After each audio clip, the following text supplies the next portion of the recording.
It's a wild ride if you're in silver right now. If you've been in silver for a long time, it's even more of a wild ride. And if you're a poured silver business, then it's crazy time to be in business right now. This bar doesn't fit in my crucible. So what do? I get a big set of bolt cutters and we chop up a silver bar. That's what I do. It's provocative. It gets the people going. But you know what's also provocative and gets the people going? Silver's price right now. It's a crazy time to be a silver stacker, and you can't ignore the fact that a lot of people have got quite significant returns on silver. And maybe the time is right for you to realise some of those gains. Who knows is the honest answer. But we can help maybe give some context of what might be right if you are a silver stacker enjoying incredible returns right now.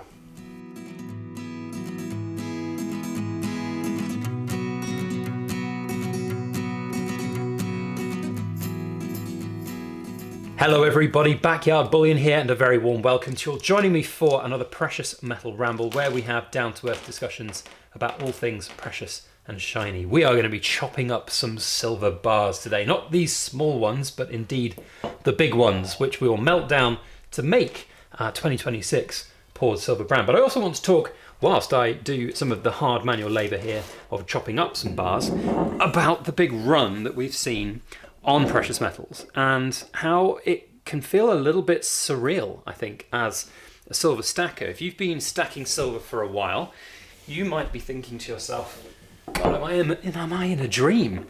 Indeed, I was talking with Mrs. Backyard Bullion about this just the other day, and how when we started buying silver, we had never envisaged that the price could ever get to the points that it has, and that's pretty crazy. And indeed, she asked me, at what point do we just sell it all and ride off into the sunset with some of the quite tasty returns that we've had? Well, I'm in two schools of thought about this because, and by the way, this is the kind of size that we want for our silver bars to be chopped up into, so they can fit in the crucible, because as you can see, a bit of a problem there fitting in. So I thought I'd do a bit of a ramble about that, just to sort of really, I guess, help people who might be in a similar situation that have got some returns on their silver, even if it's just over a short period of time. You know, if you bought a year ago, and there have been a lot of people who've bought through us over the years, and people who've bought a year ago have seen doubling of their money, or more even, depending on the premiums that you might be able to get out of your silver. And I've had a lot of people inquiring about when will the right time to sell be? And I honestly don't know the answer, but I can hopefully glean some insights for you based on our situations and some of the situations that I've heard of from the different community members. So before we jump into that, just my usual plug here for the channel. If you're enjoying this kind of content, perhaps not so much me chopping up silver bars, because maybe some of you out there will be a bit annoyed at me for that, but you know what? It's provocative. It gets the people going. Please subscribe. Ooh, hard work this. Join me on the journey to 100,000 subs. And don't forget to hit the like button as well, because that really helps. Now, one interesting story. Can have a little breather. It's bloody hard work this, you know. And if you were wondering what kind of bolt cutters I use, 1050, 42 inch, those go through kilo bars. I want to say like butter, but it's pretty hard butter, so a bit hard. But one of the reasons I got the kilo bars out to chop up, not just because that's mostly what I use these days, but there was a chat I had with a gentleman the other day, actually a friend of a friend, and they got in touch because they found a bunch of kilo silver bars that their father had stacked. And it was very interesting because they described their father as a bit of a conspiracy theorist. Now, I've never been a fan of the conspiracy theories out there relating to silver and gold and the markets, but I have also, in the last few years, really come around to the idea that the world's in a bit of a mess and money is in a bit of a mess, and where things will be in the future, I don't really know. And this friend of a friend was saying that unfortunately his father's passed away. They found all these silver bars, and he's not a stacker. His father was, in secret almost. But he's not a stacker, and when he sort of found these bars and going through his father's things and realised what they're actually worth, he was staggered by it. And then we had a big long discussion about when would the right time to sell be. And now I can't tell you. I can't tell you at all. It's down to your individual personal circumstances. And from my perspective, going back to the question of Mrs. Backyard Bullion saying, when do we just sell it all and ride off into the sunset? I think if I look back 10 years ago, and I'd have doubled my money on silver, tripled my money on silver. Some of the silver I've got, by the way, I bought for £15 an ounce back in the European Mint Group order days. Britannia's 10 ounce Queen's Beast for 150 quid. Those are worth £900 now, or more. It's mad. If someone had told me that I could double my money, I'd have been, yeah, let's do it, let's go for it. But I think I've grown as a stacker into a bit more of a conspiracy theorist, or at least a conspiracy theorist light. I think the world is a mess. I think money is only going to continue to devalue over time. And unfortunately, I just don't see it getting any better anytime soon. So, from my perspective, kind of want to hold on to as much as I can. But as a precious metals business, as somebody who sells around, well, traditionally about 45 to 50 kilos a year, it's kind of a bittersweet moment really, because I want to continue doing what I do, what I love, making poured silver.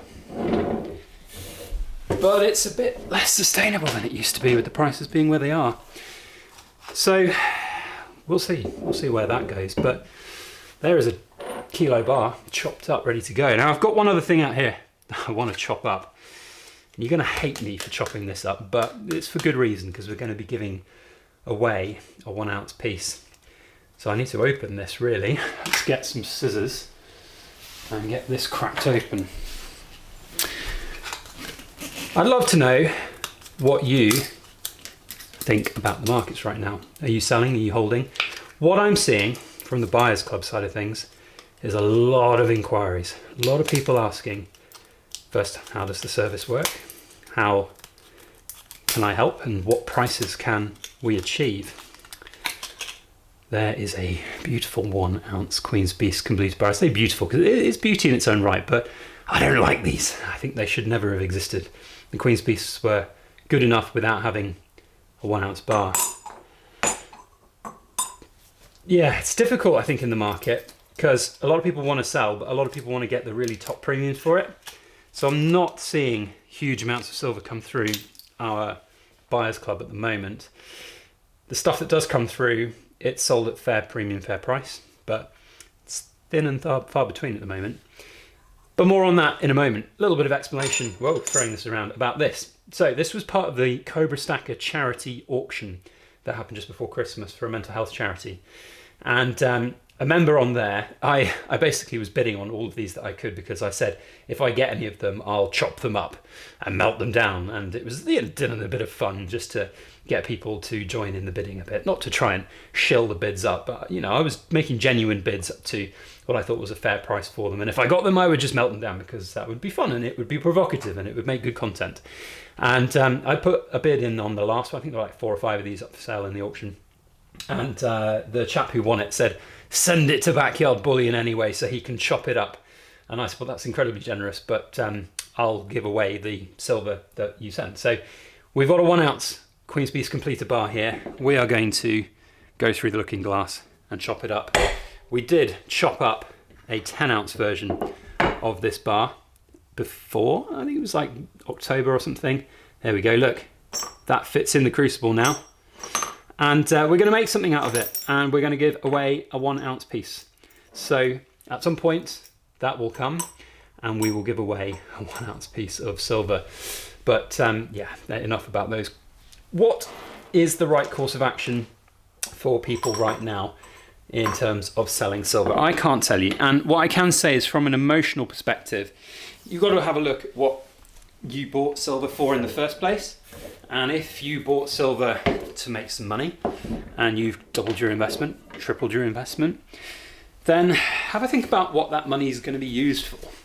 So have a good long hard think about what's like right for the money. And I've said a few times in the last couple of months about a really horrible customer of mine who ripped me off, basically didn't want to pay my fees because he sold a bunch of silver, and he sold it at £32 an ounce. With the premium now, he's like nearly 25 grand. But to be fair, he could have just gone away and reinvested that money in anything else. And if that money grew, he's not really out of pocket that much money. It depends what he did with it, really. And it depends what you do with your money as well. If you are going to go and sell a bunch of your silver and realise those gains and then go and invest it in something else, that's right for you. Also, said it was a similar thing to the friend of a friend who asked about all these kilo bars. I said, you're not a stacker. You're not somebody who's that particularly interested in this stuff, but obviously your dad was. And I said, if you don't need the money right now, have a really good long hard think about what you're going to use the money for in the future. Or if you've got something that would make your life better now, then perhaps it's worth selling. And that might go at odds with a lot of hardcore silver stackers out there that really don't want to ever sell. But if you're doing things for the right reasons, for the right financial reasons for you and your family, then that's the right thing to do. There's nothing more that anyone can say otherwise to you for. I got 3 kilo bars out with the good intention of chopping up all 3 of them on this video, but I realise it's a lot more hard work when you're trying to talk and focus on a camera, as well as chop up some silver. So I think we're going to probably call it a day there. We just stack those silver bars onto that. It's a very interesting time in silver, and I will leave you with this sort of parting message that there are a lot of hype merchants out there that will try and sell you everything. Fear. They'll definitely sell you fear. They'll sell you the moonshots. I mean, feels like a moonshot right now. But they're going to sell you anything that they can. And it's just down to what individuals think is right for them. So please bear that in mind. If you're enjoying the price increases and you're seeing your investments rise every single day, then sit back, relax, and enjoy the ride, because this doesn't happen very often. And I just want to enjoy it. Don't want to stress too much about it. Am I stressed that I have to sell a bunch of my silver this year? No, because that's the business that I'm in, and that's life. Very lucky to be where I am. So, hope you are too. That's it from me. Thank you all for watching. Cool kids, I think we have to say, oh God, that completer, oh God, no, as your code for the Cool Kids Club entry. And we'll see what we end up with as a piece and when we give it away. It'll probably be after the World Money Fair now, because we're near the World Money Fair. I've got to make a product, I've got to send it off for hallmarking and then get it back, and we'll do the giveaway probably in February at some point for the repurposed 1 ounce Queen's Beast completer bar. But and also, if anyone's going to shout at me for having destroyed a raw mint product and breaking the law because I've chopped up a raw mint product, it's a bar, not a coin, so I can chop it up as I could with this raw mint refinery bar if I so chose to do. Coins, no. Bars, yes, basically, for chopping. But anyway, that is where we are. Thank you all for watching. I hope you've enjoyed this video. Perhaps not so much the chopping of the bars, but I hope you have enjoyed the video. We'll see you all on the next video. As always, please make sure you like, share, comment, and subscribe for more.